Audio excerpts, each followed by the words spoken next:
Hi guys, welcome back to the channel.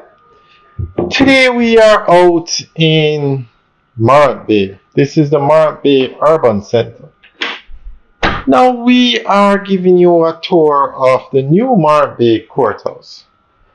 So today I want to ask you guys a question.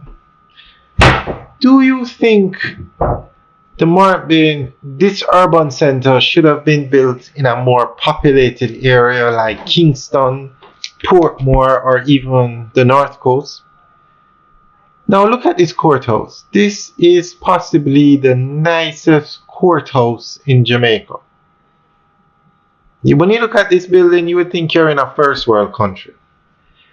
Now, the population of Morant Bay, the town, is about 10,000 people.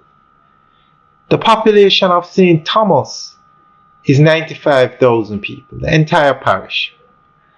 The population of Kingston and St. Andrew, 670,000 people. The population of Portmore, 170,000 people. The population of Spanish Town, 145,000 people.